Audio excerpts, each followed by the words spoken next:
आप सबको जय मसीह की। आज का हमारा अध्याय पिन्तेकुस्त की वाणी में से प्रभु का समय। सबोपदेशक 3:11। उसने सब कुछ ऐसा बनाया कि अपने अपने समय पर वे सुंदर होता है। फिर उसने मनुष्यों के मन में अनादि अनंत काल का ज्ञान उत्पन्न किया। तो भी जो काम परमेश्वर ने किया वे आदि से अंत तक मनुष्य बूझ नहीं सकता। परमेश्वर हर एक काम अपने समय में सुंदर रीति से करता है और वे जो कुछ हमारे जीवन में करता है एक निश्चित उद्देश्य के साथ करता है, परंतु कोई उसके कामों को बूझ नहीं सकता।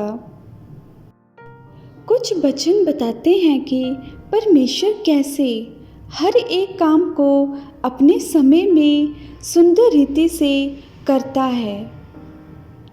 भजन संहिता 145 का 15 और 16 अध्याय। प्रभु सब जीवित प्राणियों को उनका आहार समय पर देता है। व्यवस्था विवरण 28:12। परमेश्वर समय समय पर मेघ बरसाता है और भूमि अपनी उपज उपजाती है और मैदान के वृक्ष अपने अपने फल देते हैं। जो परमेश्वर की आज्ञाओं को मानते हैं उनके लिए प्रभु अपने आकाश रूपी उत्तम भंडार को खोलकर उनकी भूमि पर समय पर मेघ बरसाता और उनके हाथ के सारे कामों पर आशीष देता है। यिर्मयाह 8:7। परमेश्वर चाहता है कि हमारे लिए ठहराए हुए समय के बारे में हम जानकारी रखें। सृष्टि भी अपना समय जानती है। आकाश में लगभग भी अपने नियत समय को जानता है। भजन संहिता 104 का 19। सूर्य अपने अस्त होने का समय जानता है।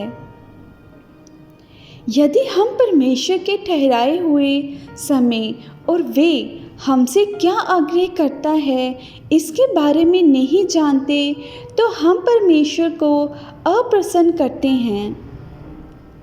परमेश्वर को अप्रसन्न करने से हम पर शाप ही आएगा। सबोपदेशक 3 अध्याय में हम पढ़ते हैं कि अलग अलग चीज़ों के लिए ठहराया हुआ समय है। रोने का समय भी है और हंसने का भी समय है। परमेश्वर ही हमें रुलाता और हंसाता भी है। जो कुछ होता है परमेश्वर की ओर से होता है। परमेश्वर के समय के लिए हमें प्रतीक्षा करनी चाहिए। वचन कहता है प्रभु का आगमन बहुत समीप है, इसलिए हमें धीरज धरना चाहिए। कई बार हम प्रभु के समय के लिए इंतज़ार नहीं करते और अपना धीरज खो देते हैं और अंत में हमें रोना पड़ता है।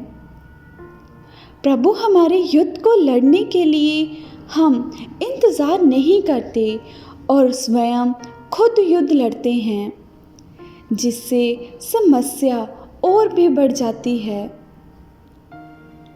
गलील के काना के विवाह में जब दाखरस घट गया और यीशु की माँ मरियम ने यीशु को इसके बारे में बताया तो यीशु ने उत्तर दिया, हे महिला, मुझे तुझसे क्या काम?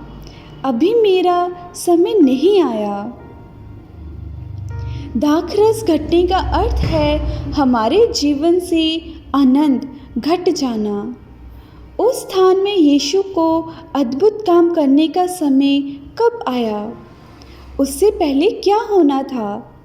मरियम ने दासों से कहा, जो कुछ वे तुमसे कहे वही करना। यहूदियों के रिवाज के अनुसार पानी के मटके घर के द्वार पर रखे जाते थे ताकि घर में आने वाले लोग अपने पाँव धो सकें।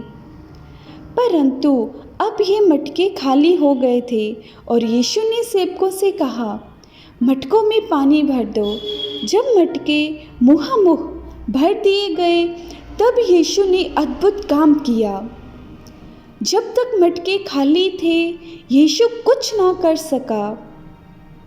ये इस बात को दिखाता है कि जिन लोगों को शुद्धिकरण के बारे में दर्शन नहीं, उनके जीवन में प्रभु कुछ नहीं कर सकता।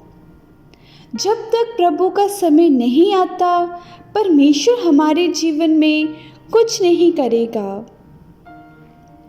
प्रभु के समय की प्रतीक्षा करें।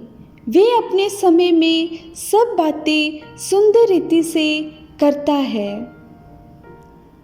उसके लिए अपने जीवन में जगह दें। परमेश्वर के नाम की महिमा युगानुयुग होती रहे। आप सभी सुनने वालों को जय मसीह की।